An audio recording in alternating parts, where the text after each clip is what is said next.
Aku buat gini ke anakmu sebab anakmu tu viral aku.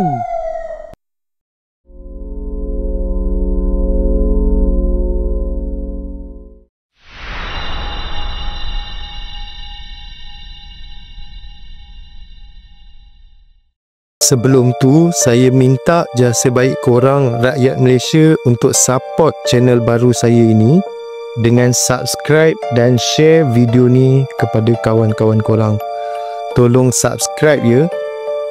Saya akan muat naik video setiap 2 hari dan akan ulas kronologi kes-kes panas yang berlaku dalam Malaysia dalam masa 24 jam. Aku buat gini ke anakmu sebab anakmu tu viral aku. Itu kata-kata yang masih terngiang di telinga seorang ibu warga emas selepas menyaksikan anak lelakinya maut ditetak bertubi-tubi oleh sepupu sendiri dalam kejadian tragis di kampung Kok Berdolah malam Jumaat. Mangsa Muhammad Suhairi Hasim berusia 46 tahun yang bekerja sebagai pemandu jengkaut dan bapa kepada 2 orang anak ditemukan berlumuran darah kira-kira jam 11 malam oleh ibunya Wan Salma Wan Said berusia 68 tahun. Menceritakan detik ngeri itu, Wan Salma berkata dia sedang bersiap untuk tidur apabila terdengar jeritan kuat anaknya dari luar rumah. Ahli keluarga menunjukkan lokasi di mana Muhammad Suhairi ditemui maut selepas dipercayai ditetak bertubi-tubi di beberapa bahagian sehingga menyebabkan tangan kiri dan kaki kanan putus dalam kejadian di kampung Kok Berdolah, Tumpat. Saya dengar dia menjerit Allah, Allah lebih daripada 20 kali. Saya terus bangun dan tanya dari tingkap, kamu bergaduh dengan siapa pula Hairi? Tapi dia tak menjawab. Katanya ketika ditemui oleh sidang akhbar pada Sabtu. Bimbang akan berlaku sesuatu, Wan Salma bergegas untuk keluar menuju ke kawasan anaknya mencuci jengkaut yang terletak berhampiran rumah. Dalam kegelapan malam, dengan penglihatan yang rabun, dia menyangka lelaki yang berdiri di hadapan jengkaut itu adalah anaknya, Muhammad Suhairi. Namun sangkaannya meleset apabila lelaki tersebut merupakan anak saudaranya sendiri bersuara dengan nada tenang tetapi menggerunkan. Dia berkata, aku buat anak kamu begini kerana dia telah tularkan anak aku. Sebelum terus berlalu, pergi membawa senjata seperti parang. Cerita Wan Salma.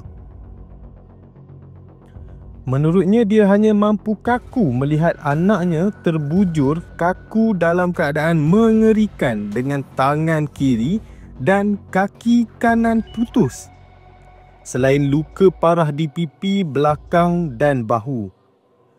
Darah memenuhi tubuhnya. Saya terus menjerit panggil anak-anak yang lain yang tinggal berdekatan untuk datang membantu. Katanya dalam keadaan sebab. Mayat Muhammad Suhairi dibawa ke hospital Tumpat untuk bedah siasat dan jenazah akan dikebumikan di tanah perkuburan Islam Mukim Kok Berdolah. Sementara itu, Ketua Polis Daerah Tumpat, Asisten Komisioner Muhammad Khairi Syafiq mengesahkan kejadian dan memaklumkan suspek berusia 40-an telah ditahan dan dibawa ke Mahkamah Pasir Mas untuk permohonan reman bagi siasatan lanjut. Baik rakan-rakan, pada pandangan saya ini bukan lagi pergaduhan biasa. Ini adalah keganasan berdarah yang berpunca daripada dendam keluarga, isu tanah pusaka dan yang paling teruk, dadah jahanam. Kejadian terbaru di Kampung Kok Berdullah Tumpat ini, yang mana seorang pemandu jengkaut mati ditetak sepupunya sendiri. Mangsa ditemukan dalam keadaan menyayat hati setelah ditetak bertubi-tubi hingga lengan kiri putus dan kaki kanannya juga putus. Saya tanya, adakah ini perbuatan manusia atau anda nilaikan sendiri?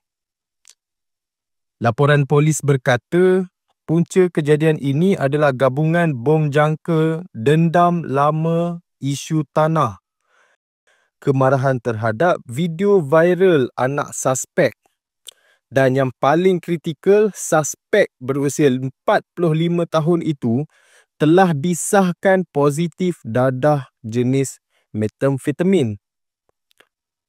Dadah jenis metamfetamin memang terkenal dengan kesan keganasannya dan halusinasi. Suspek di bawah pengaruh dadah menggunakan parang menyerang sepupunya hingga putus lengan dan kaki. Ini bukan lagi kes pembunuhan biasa. Ini adalah kes kegilaan di bawah pengaruh bahan terlarang. Syukurlah suspek telah direman 7 hari. Pihak polis menyiasat di bawah Seksyen 302 Kanun Keseksaan. Jangan ada istilah dibawa ke hospital bahagia. Dia positif dadah. Dia membawa senjata. Dia membunuh dengan cara kejam. Kita tuntut pendakwaan agar hukuman mati dikekalkan. Dan kenapa dadah masih berleluasa di kawasan itu? Siapa yang bertanggungjawab memastikan individu sebegini tidak membawa senjata tajam dan tidak mengancam keselamatan masyarakat? Kes jenayah sebegini berulang-ulang dari semasa ke semasa dan rakyat semakin takut. Kepada keluarga mangsa, kami menadah tangan tanda simpati.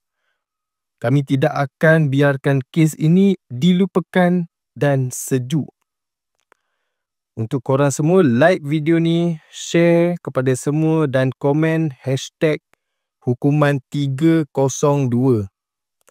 Biar pihak berkuasa tahu, rakyat mahu keadilan segera.